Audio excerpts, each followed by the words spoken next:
ভারতের সহযোগিতায় শেখ হাসিনা পরিকল্পিতভাবে ফ্যাসিবাদী শাসনকে দীর্ঘায়িত করেছিল। বিচার বিভাগ, সেনা কর্মকর্তা, ডিজিএফআই, পুলিশ, মিডিয়া সহ প্রায় সকলে তার সহযোগী হিসেবে কাজ করে। মানবতা বিরোধী অপরাধের মামলায় হাসিনার বিরুদ্ধে এমনই সাক্ষ্য দিয়েছেন আমার দেশ পত্রিকার সম্পাদক মাহমুদুর রহমান। সাবেক ৩ সেনাপ্রধানের নাম উল্লেখ করে বলেন, তারা দায় এড়াতে পারেন না। মাহমুদুর রহমান তার সাক্ষ্যতে আরও বলেন, ক্ষমতায় এসে শেখ হাসিনা তার ফ্যাসিবাদ প্রতিষ্ঠা করতে সেনাবাহিনীকে দুর্বল করার পরিকল্পনা করেন, যার কারণে আওয়ামী লীগ সরকারের কয়েক মাসের মধ্যে বিডিআর বিদ্রোহের নামে ৫৭ জন সেনা কর্মকর্তাকে হত্যা করা হয়। তিনি আরও বলেন, ফ্যাসিবাদ প্রতিষ্ঠার অন্যতম সহযোগী ছিল আজ্ঞাবহ বিচার বিভাগ, যার মাধ্যমে বিএনপি চেয়ারপারসন বেগম খালেদা জিয়াকে তার বাড়ি থেকে উচ্ছেদ করা হয়। চিফ প্রসিকিউটর জানান, আর ২-১ জনের সাক্ষীর বক্তব্য নেয়ার মাধ্যমে শেষ হবে এ মামলার সাক্ষ্য গ্রহণ। এ পর্যন্ত সাক্ষ্য দিয়েছেন ৪৫ জন।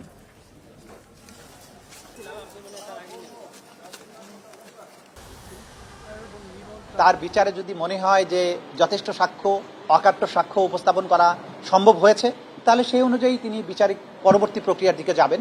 আমাদের দিক থেকে আমরা মনে করছি যে যথেষ্ট শক্তিশালী অকাট্য সাক্ষ্য প্রমাণ ইতিমধ্যেই আদালতে উপস্থাপিত হয়েছে। নির্বাচনে তো সেনাবাহিনী অংশগ্রহণ করেছিল, ২০১৪-তে করেছে, 18-তে করেছে, 24-এ করেছে। তো যদি সেনাবাহিনী অংশগ্রহণ করে থাকে নির্বাচনে, তাহলে তার দায় তো তাকে নিতে হবে। আমি বলেছি তাদের নৈতিক দায় নিতে হবে। লিগাল দায় তারা নেবেন কি নেবেন না সেটা ভিন্ন আলোচনা, কিন্তু নৈতিক দায় তো অবশ্যই নিতে হবে। টিউলিপ সিদ্দিক বাংলাদেশের নাগরিক, নিজেকে এদেশের বাসিন্দা ঘোষণা দিয়ে দেশে ট্যাক্স ফাইল খুলেছেন। ২০০৬ সাল থেকে জমা দিয়েছেন আয়কর রিটার্নও। গণভবন শাখায় সোনালী ব্যাংকে আছে সঞ্চয়ী হিসাব। নিয়েছেন বাংলাদেশি পাসপোর্ট ও জাতীয় পরিচয়পত্র। দুদক জানায়, টিউলিপের আয়কর ফাইলের তথ্য যাচাই বাছাই শেষে আইন অনুযায়ী ব্যবস্থা নেওয়া হবে। Our producer then attempted to get answers to questions. I am not Bangladeshi, and the person you're talking about, I have no idea about their case. That is the end of my statement. অথচ NBR এর দেয়া নথি বলছে tulip Siddique বাংলাদেশের নাগরিক, নিজেকে নিবাসী ঘোষণা দিয়ে খুলেছেন ট্যাক্স ফাইল, জমা দিয়েছেন আয়কর রিটার্নও। কর শনাক্তকরণ সনদ বা টিআইএন অনুযায়ী টিউলিপ কর অঞ্চল ৬-এর ১২২ নম্বর সার্কেলের করদাতা।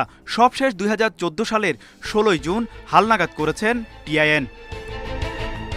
এর আগে ২০০৬-৭ অর্থবছর থেকে আয়কর রিটার্ন জমা দেওয়া শুরু করেন টিউলিপ। ঠিকানা ধানমন্ডির ৫ নম্বর সড়কের ৫৪ নম্বর বাসা সুধাসদন। ২০১৪-১৫ করবর্ষের ঠিকানা পরিবর্তন করে গুলশান ১-এর ৭ নম্বর সড়কের ১৩ নম্বর বাসা উল্লেখ করেছেন। সোনালী ব্যাংকের গণভবন শাখায় তার ব্যাংক হিসাবও একই ঠিকানায়। ২০০৯ থেকে ২০১৫ সাল পর্যন্ত ৬০টি ব্যাংক স্টেটমেন্টে তার বিপুল অর্থ লেনদেনের তথ্য পায় এনবিআর। আয়কর নথিতে টিউলিপের বিভিন্ন সময় দেয়া স্বাক্ষরেও অসঙ্গতি, যা সন্দেহের চোখে দেখছে এনবিআর। তিনি কর ফাঁকি দিয়েছেন কিনা তা খতিয়ে দেখছে আয়কর গোয়েন্দা ও তদন্ত ইউনিট। দুদক জানায়, টিউলিপের ট্যাক্স ফাইল যাচাই বাছাইয়ে আয়ের উৎস ও ব্যয়ের খাত খতিয়ে দেখা হচ্ছে। তদন্তকারী কর্মকর্তাগণ এই সংক্রান্ত রেকর্ডপত্র জব্দ করছেন এবং তারা এই রেকর্ডপত্র পর্যালোচনা করছেন। মামলাটি তদন্তাধীন রয়েছে। তদন্ত শেষ হলেই তারা তদন্ত প্রতিবেদন দাখিল করবেন এবং তদন্ত প্রতিবেদনের প্রেক্ষিতে কমিশন কর্তৃক পরবর্তী সিদ্ধান্ত গৃহীত হবে। আয়কর রিলেটেড যদি সেখানে কোনো অপরাধ সংগঠিত হয়ে থাকে, আয়কর বিভাগ সেই বিষয়টি দেখবেন। শুধু আয়কর নথি নয়, দেশের ভোটার তালিকায়ও টিউলিপের নাম আছে। পুরনো ভোটার আইডি পরিবর্তন করে নিয়েছেন নতুন স্মার্ট কার্ডও। ২০১১ সালের ৩ জানুয়ারি পুরনোটি বাদ দিয়ে টিউলিপ সিদ্দিকির নতুন বাংলাদেশি পাসপোর্ট ইস্যু হয়, যা সংগ্রহ করেন ১৭ জানুয়ারি। ঠিকানা সুধাসদন। তৌহিদ রানা, ইন্ডিপেন্ডেন্ট নিউজ, ঢাকা। জাতীয় নির্বাচন আয়োজনে দেরি হলে দেশ বিপদে পড়বে বলে মন্তব্য করেছেন বিএনপির স্থায়ী কমিটির সদস্য আমির খসরু মাহমুদ চৌধুরী। দুপুরে রাজধানীতে এক আলোচনা সভায় তিনি এ মন্তব্য করেন। উত্তরার দক্ষিণখানে ৩ দিনব্যাপী শান্তি প্রতিষ্ঠা প্রশিক্ষণ কর্মসূচির আয়োজন করে প্রতিবন্ধী কল্যাণ সমিতি। সেখানে যোগ দিয়ে আমির খসরু মাহমুদ চৌধুরী বলেন, প্রতিবন্ধী ব্যক্তিদের সক্ষমতা বৃদ্ধি ও ক্ষমতায়নের জন্য কাজ করবে বিএনপি। তিনি বলেন, জনসমর্থন ছাড়া কিছু করতে গেলে গণতন্ত্র ব্যাহত হবে। নাগরিকদের মধ্যে বিভেদ তৈরি হলে সংবিধানকে অসম্মান করা হবে বলেও মন্তব্য করেন আমির খসরু। গণতন্ত্র টিকিয়ে রাখতে দলগুলোকে জনসমর্থন নিয়েই কার্যক্রম চালাতে হবে বলেও মন্তব্য করেন বিএনপির এই নেতা। বলেন, রাজপথের পর্ব শেষ, এখন জনগণের কাছে মালিকানা ফেরানোর সময়। আমরা এখানে মানসিকভাবে একটা কমিটমেন্টের মাধ্যমে আজকে এখানে উপস্থিত হয়েছি। শুধু ডেভেলপমেন্টে প্রত্যেকটি দল তো চাহিদা থাকতেই পারে, সেটার একমাত্র পথ হচ্ছে নির্বাচনে গিয়ে জনগণের ম্যান্ডেট নিয়ে পরিবর্তন করা যেতে পারে। এর বাইরে কিছু করতে গেলে সেটা গণতন্ত্রকে বাধাগ্রস্ত করবে। আওয়ামী লীগ দীর্ঘদিন ধরে দেশকে ভারতের কাছে নতি স্বীকার করিয়ে জাতীয় স্বার্থকে বিসর্জন দিয়েছে বলে মন্তব্য করেছেন বিএনপি চেয়ারপারসনের উপদেষ্টা জয়নুল আবদিন ফারুক। জাতীয় প্রেস ক্লাবের সামনে অপরাজেয় বাংলাদেশে আয়োজিত এক আলোচনা সভায় প্রধান অতিথির বক্তব্যে এ মন্তব্য করেন তিনি। বলেন, শেখ হাসিনার নেতৃত্বাধীন সরকার দেশের স্বাধীনতা ও গণতন্ত্রকে ধ্বংস করেছে এবং মুক্তিযুদ্ধের ইতিহাস বিকৃত করেছে। 16 বছর ধরে দেশের মানুষকে কথা বলতে দেওয়া হয়নি, অথচ এই সময়ে ভারতের সঙ্গে এমন সব চুক্তি করা হয়েছে যা বাংলাদেশের সার্বভৌমত্বকে প্রশ্নবিদ্ধ করেছে। তিনি মোংলা ও চট্টগ্রাম বন্দর ব্যবহার ও তিস্তা চুক্তি প্রসঙ্গ টেনে এনে বলেন, এগুলো সবই দিল্লির স্বার্থ রক্ষা করেই হয়েছে।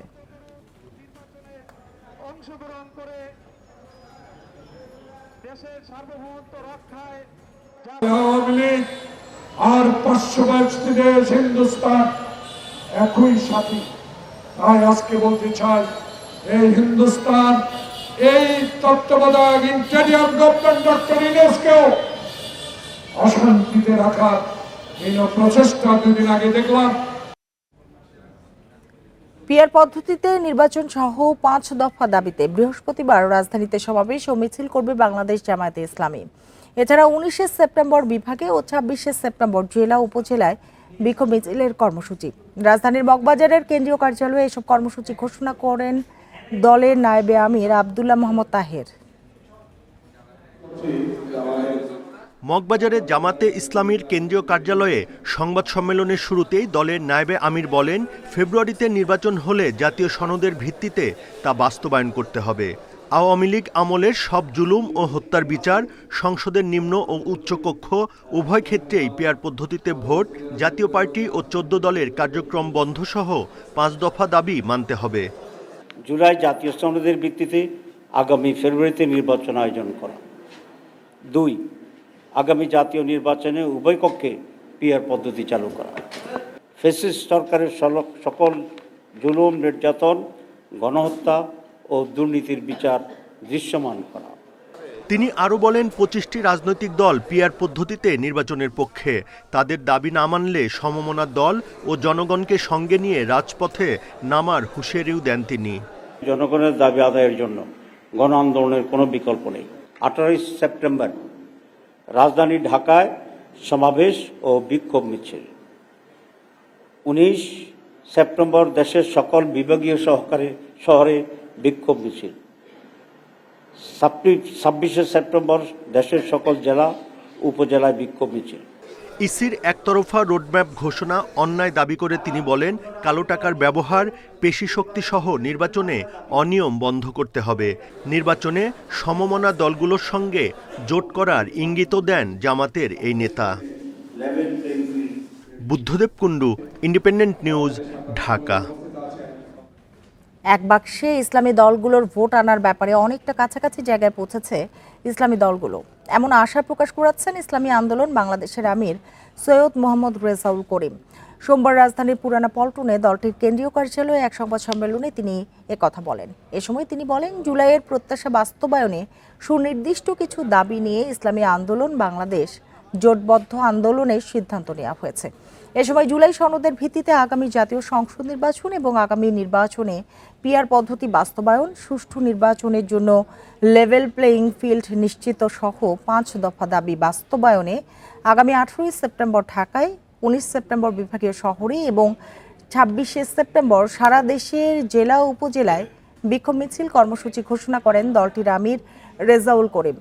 সরকারের পক্ষ থেকে ইতিবাচক সাড়া না পেয়ে জোটবদ্ধ আন্দোলনের কথাও জানান তিনি। আমরা আশাহত আইন শৃঙ্খলা পরিস্থিতি, জনপ্রশাসনের আচরণ ও সন্ত্রাসের যে ভয়াবহতা আমরা লক্ষ্য করেছি, তাতে লেভেল প্লেয়িং ফিল্ড নিয়ে আমরা আশ্বস্ত হতে পারছি না। জাতীয় পার্টি সহ ফেসিবাদের দোসরদের নিষিদ্ধ চাই, পিআর পদ্ধতিতে নির্বাচন চাই।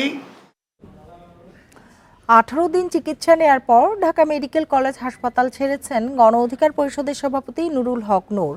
ঢাকা মেডিকেল কর্তৃপক্ষ জানায়, নুরুল হক নূরের শারীরিক অবস্থা উন্নতি হওয়ায় মেডিকেল বোর্ডের সিদ্ধান্ত অনুযায়ী তাকে ছাড়পত্র দেওয়া হয়েছে। ঘটনার দিনই তাকে হাসপাতালে আনা হলে জরুরি ভিত্তিতে একটি মেডিকেল বোর্ড গঠন করে চিকিৎসা কার্যক্রম শুরু করা হয়। গত 29 আগস্ট রাতে বিজয়নগরে জাতীয় পার্টি ও গণ অধিকার পরিষদের নেতাকর্মীদের মধ্যে সংঘর্ষ হয়।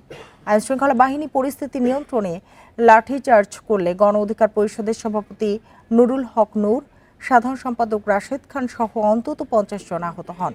গুরুতর আহত অবস্থায় নূরকে প্রথমে ইসলামী ব্যাংক হাসপাতালে নেওয়া হয়। পরবর্তীতে চিকিৎসকদের পরামর্শে রাত 11টার দিকে তাকে ঢাকা মেডিকেল কলেজ হাসপাতালে স্থানান্তর করা হয়। বাগেরহাট রামপাল তাপ বিদ্যুৎ কেন্দ্রে ভারতীয়দের বাড়তি বেতন ও সুবিধা দিয়ে অসম চুক্তির অভিযোগ খতিয়ে দেখতে অনুসন্ধানে নেমেছে দুদক। প্রাথমিক সত্যতা পাওয়ায় নির্মাণকালে সামগ্রিক চুক্তি খতিয়ে দেখবে কমিশন। সোমবার দুদকের প্রধান কার্যালয়ে সংবাদ সম্মেলনে দুর্নীতি প্রতিরোধ বিভাগের মহাপরিচালক আক্তার হোসেন একথা জানান। রামপাল বিদ্যুৎ কেন্দ্রের বেতন বৈষম্য ও ভারতীয়দের প্রাধান্যের অভিযোগে বলা হয়, বাংলাদেশি ইঞ্জিনিয়ার পান 1 লাখ আর একই পদে ভারতীয় কর্মকর্তা পান 25 লাখ টাকা। গেল জুনে দুদকের বাগেরহাট অফিস অভিযানে গেলে অনিয়মের প্রাথমিক সত্যতা পাওয়া যায়। এদিকে 113 কোটি টাকার অবৈধ সম্পদ অর্জনের অভিযোগে জেমকন গ্রুপের প্রধান নির্বাহী কর্মকর্তা কাজী আনিস আহমেদ ও পরিচালক কাজী ইনাম আহমেদের বিরুদ্ধে মামলা করেছে দুদক। এছাড়া 53 কোটি টাকার অবৈধ সম্পদ অর্জনের মামলায় আলোচিত এনবিআর-এর সাবেক কর্মকর্তা মতিউর রহমান ও তার স্ত্রীকে একদিনের রিমান্ড জিজ্ঞাসাবাদ করেছে সংস্থাটি। রামপাল তাপ বিদ্যুৎ কেন্দ্রে আউটসোর্সিং কর্মচারী নিয়োগের মধ্যেই এই সমস্ত বিষয়গুলো রয়েছে। আমাদের এনফোর্সমেন্ট টিম এই অভিযোগগুলো প্রাথমিক সত্যতা পাওয়ায় এই বিষয়ে অনুসন্ধানের সিদ্ধান্ত গৃহীত হয়েছে। যুক্তরাষ্ট্র থেকে আমদানি বাড়াতে বাংলাদেশ প্রস্তুত বলে জানিয়েছেন প্রধান উপদেষ্টা অধ্যাপক ডক্টর মোহাম্মদ ইউনূস। সোমবার রাজধানীর তেজগাঁয়ে প্রধান উপদেষ্টার কার্যালয়ে যুক্তরাষ্ট্রের সহকারী বাণিজ্য প্রতিনিধি ব্র্যান্ডন লিঞ্চের সঙ্গে বৈঠককালে তিনি একথা বলেন। এই উদ্যোগের ফলে বাংলাদেশি পণ্যে আরোপিত মার্কিন শুল্ক আরও হ্রাস পাবে বলে আশা করা হচ্ছে বলেও জানান তিনি। প্রধান উপদেষ্টা আরও বলেন, বাণিজ্য, বিনিয়োগ, জ্বালানি ও উন্নয়ন সহযোগিতার ক্ষেত্রে বাংলাদেশ যুক্তরাষ্ট্রের সঙ্গে দ্বিপাক্ষিক সম্পর্ক আরও গভীর করতে দৃঢ় প্রতিজ্ঞ। এর আগে গত 31শে জুলাই বাংলাদেশের রপ্তানি পণ্যের উপর শুল্ক হার 35% থেকে কমিয়ে 20% করে যুক্তরাষ্ট্র। এ কারণে ব্র্যান্ডন লিঞ্চকে ধন্যবাদ জানান প্রধান উপদেষ্টা। সেই সঙ্গে তিনি এই পদক্ষেপকে দ্বিপাক্ষিক বাণিজ্য সম্পর্কের একটি বড় মাইল ফলক হিসেবে দেখেন বলে জানান। দুই দেশের মধ্যে বাণিজ্য চুক্তি চূড়ান্ত করতে 3 দিনের সফরে মার্কিন বাণিজ্য প্রতিনিধি ব্র্যান্ডন লিঞ্চের নেতৃত্বে একটি দল ঢাকায় এসেছে।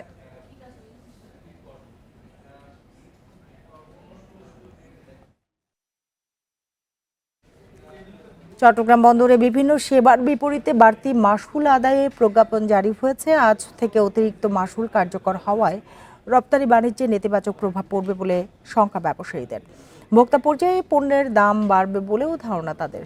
তবে মাশুল বৃদ্ধির প্রভাব পণ্যের দামে পড়ার সুযোগ নেই বলে দাবি বন্দর কর্তৃপক্ষের। জুলাইয়ে চট্টগ্রাম বন্দরের প্রস্তাবিত বর্ধিত মাশুল অনুমোদন করে অর্থ মন্ত্রণালয়। এক ধাক্কায় গড়ে 41% হারে মাশুল বাড়ানোয় সে সময় আপত্তি জানায় বন্দর ব্যবহারকারীরা।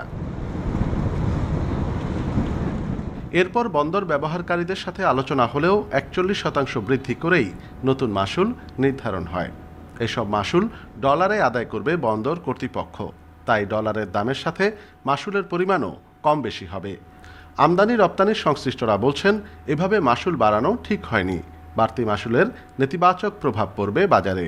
বিশেষ করে আমাদের যারা রপ্তানিকারক আছেন তাদের যে চ্যালেঞ্জগুলো আছে সেই চ্যালেঞ্জের সাথে কিন্তু এটা একদম সম্পর্কিত। পাশাপাশি আমাদের আরও কতগুলো জিনিস আছে সেগুলোকে আমাকে লক্ষ্য করতে হবে। একই সময় কিন্তু আমাদের যে ডিপোগুলো, আমাদের যে প্রাইভেট ডিপোগুলো, তারাও কিন্তু রেট বাড়িয়েছে। তো এটা কিন্তু দুটো যখন যোগ হবে সেটা কিন্তু আকারটা কিন্তু অনেক বড় হয়ে যাবে। এটা আমাদের যে ভবিষ্যতের যে চ্যালেঞ্জ এবং আমাদের যারা ভোক্তা পর্যায়ে যারা আছে তাদেরকে বহন করতে হবে। সব মিলিয়ে তারা একটা ভীতিকর পরিস্থিতিতে আছে এবং অনেকে ঝরে যাচ্ছে, ব্যাংকের দেনা পরিশোধ করতে না পেরে ঝরে যাচ্ছে।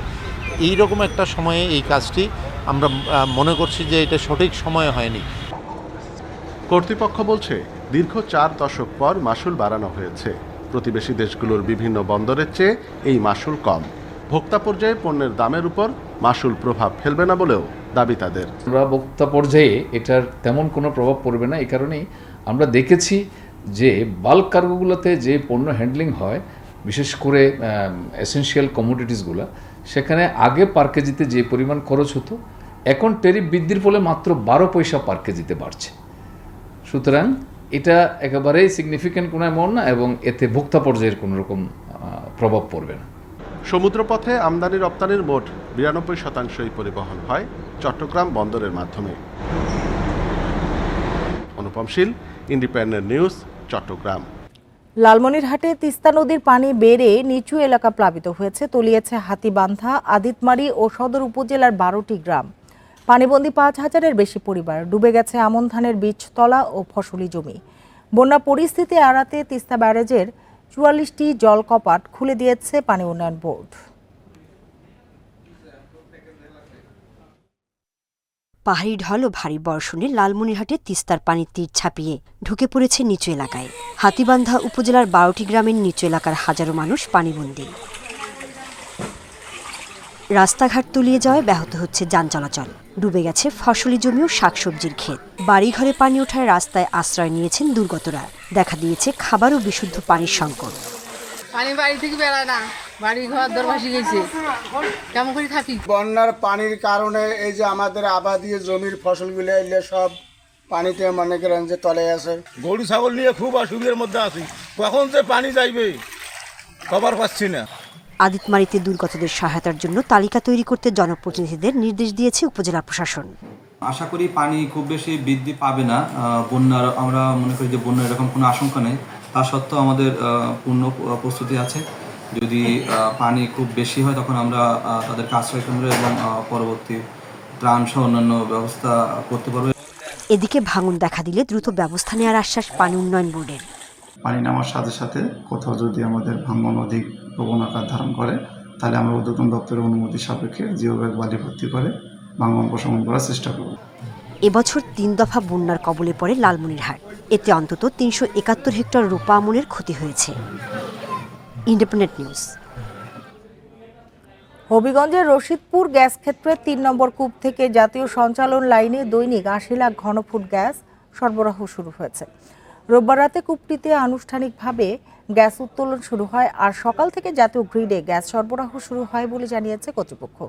সিলেট গ্যাস ফিল্ডস লিমিটেড ও বাপেক্স যৌথভাবে কূপটির সংস্কার কাজ শেষ করেছে। 10 বছরে এখান থেকে প্রায় 25.55 বিলিয়ন ঘনফুট গ্যাস উত্তোলন সম্ভব হবে বলে জানিয়েছেন সংশ্লিষ্টরা। গ্যাসের উপজাত হিসেবে কনডেনসেটও পাওয়া যাবে। বর্তমানে রশিদপুর গ্যাস ক্ষেত্রের 11টি কূপের মধ্যে 7টি থেকে প্রতিদিন গড়ে 62 মিলিয়ন ঘনফুট গ্যাস জাতীয় গ্রিডে সরবরাহ হচ্ছে বলে জানিয়েছে কর্তৃপক্ষ।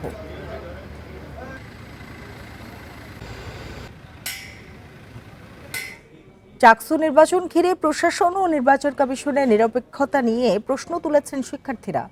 প্রক্টোরিয়াল বডি ও প্রশাসনের বিরুদ্ধে পক্ষপাতিত্বের অভিযোগ এনেছে ছাত্র শিবির সহ কয়েকটি সংগঠন। তবে বিধি ও গঠনতন্ত্র অনুযায়ী ভোটের আশ্বাস দিয়ে নির্বাচন কমিশন বলছে, সবার সম্মিলিত অংশগ্রহণেই সুষ্ঠু নির্বাচন অনুষ্ঠিত হবে। 3.5 দশক পর অনুষ্ঠিত হতে যাচ্ছে চট্টগ্রাম বিশ্ববিদ্যালয়ের কেন্দ্রীয় ছাত্র সংসদ নির্বাচন। এ নিয়ে ক্যাম্পাসের শিক্ষার্থী ও সংগঠনগুলোর মাঝে নানা আলোচনা ও হিসেব নিকাশ। এদিকে ভোটার তালিকা প্রণয়ন, মত বিনিময় সহ নানা কর্মকাণ্ডে রোডম্যাপ অনুযায়ী প্রস্তুতি নিচ্ছে নির্বাচন কমিশন।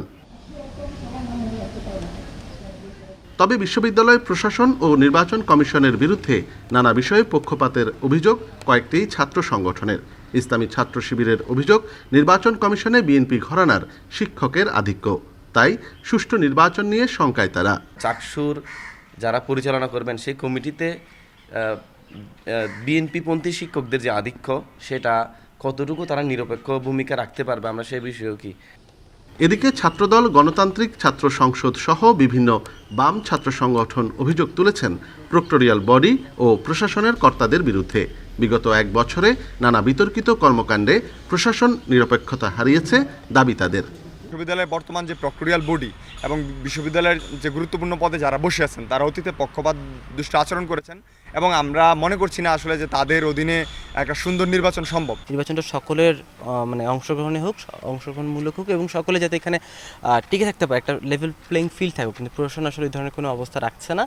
আমরা দেখেছি বিদ্যমান যে প্রক্টোরিয়াল বডি ওনাদের যে কার্যকলাপ তা আমাদের মনে প্রশ্নের দানা বেঁধেছে। নির্বাচন কমিশন বলছে ভোটের পুরো প্রক্রিয়াকে অন্তর্ভুক্তিমূলক করতে ডিন, প্রভোস্ট, বিভাগীয় সভাপতিদের আলাদা প্রতিনিধির পাশাপাশি নির্বাচন কমিশনে পরীক্ষা নিয়ন্ত্রক ও ছাত্র উপদেষ্টাকেও রাখা হয়েছে। আমরা প্রতিনিয়ত প্রত্যেকের সাথে যোগাযোগ করছি এবং প্রত্যেক কমিশনারকেই সমান গুরুত্ব দিয়ে প্রত্যেকটা কথাকে আমরা কগনিজেন্সে নিয়ে আলোচনাটা করি। সম্প্রতি নির্বাচন কমিশনের সংস্কার চেয়ে সংবাদ সম্মেলন করে ছাত্র শিবির। আর বিশ্ববিদ্যালয়ের প্রক্টোরিয়াল বডির পদত্যাগের দাবিতে 52 ঘণ্টা অনশন করেন 9 শিক্ষার্থী। অনুপম শীল, ইন্ডিপেন্ডেন্ট নিউজ, চট্টগ্রাম। আর এতক্ষণ সাথে থাকার জন্য ধন্যবাদ সবাইকে।